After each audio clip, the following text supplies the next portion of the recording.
कैसे है। सबसे पहले हम जानते हैं आईपी एड्रेस के बारे में, देन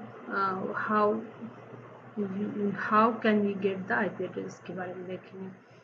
आईपी एड्रेस क्या होता है? IP address and internet protocol address एक टाइप का यूनिक नंबर है जो कि असाइन किया जाता है एवरी डिवाइस को कि कनेक्ट टू द इंटरनेट, और ये एक्ट करता है लाइक ए होम एड्रेस और अलाउ करता है डिवाइस को टू सेंड और रिसीव द डाटा। अब जानते हैं कि आईपी एड्रेस जो होता है वो हमें कैसे मिलता है। मोस्ट कॉमनली ऑटोमेटिक असाइनमेंट होता है। जब हमारा डिवाइस, जब हम कनेक्ट करते हैं वाईफाई से या फिर मोबाइल डाटा से, तो जो डिवाइस है वो रिक्वेस्ट करता है आईपी का। सर्वर जिसको कि डायनामिक होस्ट कॉन्फ़िगरेशन प्रोटोकॉल भी बोलते हैं, वो असाइन करता है उसको ऑटोमेटिकली। ये कैसे किया जाता है? होम नेटवर्क के द्वारा और या फिर इंटरनेट प्रोवाइडर के द्वारा। देन एक तरीके से और भी हमें मिलता है मैनुअल असाइनमेंट, जिसको कि स्टैटिक आईपी भी बोलते हैं। इसमें मैनुअली सेट किया जाता है आईपी को इन डिवाइस सेटिंग, जैसे कि ये यूज होता है हमारे सर्वर में, प्रिंटर में और नेटवर्क डिवाइसेस में। दूसरा होता है पब्लिक आईपी के द्वारा। इसमें इंटरनेट सर्विस प्रोवाइडर जो होता है वो देता है नेटवर्क एक पब्लिक आईपी, जो कि हमारा डिवाइस होता है वो शेयर करता है इस आईपी को जब हमारा एक्सेस होता है इंटरनेट से। अब होता है अब यहाँ तक हमने समझा। अब इसके टाइप्स को देखते हैं। इसके एड्रेस के असाइनमेंट के हिसाब से सबसे पहला है हमारा स्टैटिक, देन है डायनामिक आईपी। पहले हम स्टैटिक को देखते हैं। स्टैटिक में आईपी एड्रेस में ये मैनुअली असाइन किया जाता है नेटवर्क एडमिनिस्ट्रेटर के द्वारा और यूज होता है फॉर सर्वर और क्रिटिकल डिवाइसेस के लिए। देन है डायनामिक एड्रेस। ये ऑटोमेटिकली असाइंड होता है यूज करके डीएचसीपी और मोस्ट कॉमन मेथड है। और ये डायनामिक आईपी जो होता है वो चेंज ओवर द टाइम होता है। डीएचसीपी क्या हो गया? Dynamic host configuration protocol.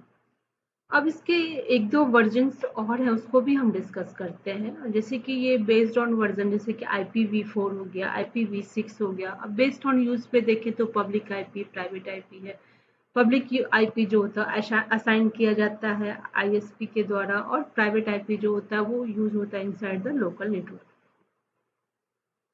अब हम ये भी देखते हैं कि आईपी एड्रेस जो होता है वो काम कैसे करता है, उसके हम स्टेप बाय स्टेप देखते हैं। जैसे सबसे पहले क्या होता है कि जैसे ही हम वेबसाइट लाइक गूगल ब्राउज़र करते हैं, तो डीएनएस जो होता है वो क्या करता है, कन्वर्ट करता है इनटू आईपी एड्रेस यूज करके डोमेन नेम सिस्टम। जैसे एग्जांपल में हो गया google.com। फिर डाटा का राउटिंग होता है। इसमें क्या होता है, जो हमारा रिक्वेस्ट है वो ट्रैवल करता है थ्रू राउटर्स और अक्रॉस द नेटवर्क, और हर राउटर जो होता है वो यूज करता है आईपी एड्रेस को to forward the data. Then server response करता है।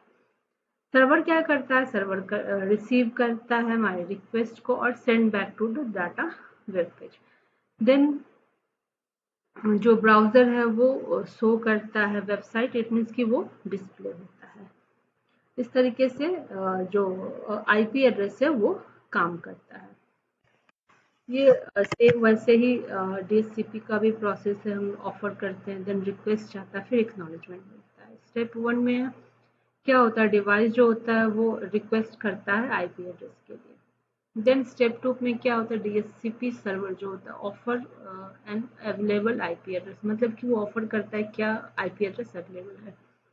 देन डिवाइस जो होता है स्टेप 3 में रिक्वेस्ट करता है, डिवाइस रिक्वेस्ट करता है offered IP address. Then step 4 में एक्नॉलेजमेंट करता है। सर्वर जो होता है वो कंफर्म करता है और असाइन करता है आईपी एड्रेस। देन ये हो गया। अब एक मैनुअल कॉन्फ़िगरेशन होता है। इसमें यूजर मैनुअली एंटर करता है आईपी को, और सबनेट, मास्क, गेटवेज, डीएनएस ये सब यूज करता है। अब एक पब्लिक वर्सेस प्राइवेट आईपी को भी हम थोड़ा समझ लें। पब्लिक इट मीन्स की इंटरनेट फेसिंग, और प्राइवेट इट मीन्स की इंटरनल नेटवर्क यूज। अब एक कंक्लूजन पे हम आते हैं कि आईपी एड्रेस जो होता है वो एसेंशियल होता है कम्युनिकेशन के लिए, और डीएचसीपी क्या करता है, वो सिंप्लीफाइज करता है प्रोसेस को। तो how to get an IP address and how it works के बारे में आपको ये वीडियो कैसा लगा? कुछ भी इंफॉर्मेटिव लगा होगा तो वीडियो को ज़्यादा से ज़्यादा लाइक करेगा, शेयर करेगा, सब्सक्राइब करेगा। Thank you for watching.